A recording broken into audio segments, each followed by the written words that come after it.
Singer కల్పన రాఘవేంద్ర తెలుగులో ఎంతో మంచి గుర్తింపుని అందుకుంది. తన సింగింగ్ తోనే కాదు, తన స్టైలిష్ లుక్స్ తో కూడా ఎంతో మంది యంగ్స్టర్స్ ని తన ఫ్యాన్స్ గా మార్చుకుంది. ఎప్పుడు డిఫరెంట్ లుక్స్ తో, శారీస్ తో, డ్రెస్సెస్ తో తను ఆకట్టుకుంటూ ఉంటుంది. వెస్టర్న్ అండ్ మోడర్న్ లుక్స్ తో అయితే ఇప్పుడు కనిపిస్తూ ఉంటుంది. తనకి టాటూస్ అంటే చాలా ఇష్టం. అలానే షార్ట్ హెయిర్ ఉంచుకోవడం అంటే మహా ఇష్టం. అలా తనకి ఇష్టమైన లైఫ్ స్టైల్ తో అయితే ఎప్పుడు కనిపిస్తూ ఉండేది. ఎవరికో నచ్చిన పని కాదు, మనకి నచ్చిన జీవితాన్ని అనుభవించాలి అంటూ చెప్తూ ఉంటుంది.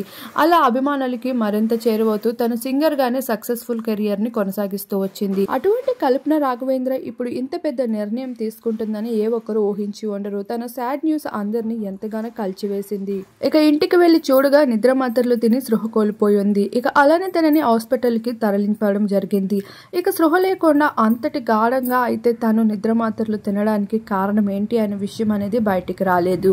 ఇక ప్రాణాలు పైకి తెచ్చుకుంటూ కనిపించేసింది కల్పన రాయ్. ప్రస్తుతం తన ఆరోగ్యం అయితే విషమిస్తూ వచ్చేసింది. ఇంతటి పెద్ద నిర్ణయాన్ని తీసుకోవడానికి, ఇలా డిప్రెషన్ కి గురవడానికి, ఒంటరిగా తను ఉండడానికి గల కారణాలు ఏంటి అనే విషయాలు ఇంకా బయటికి రాలేదు.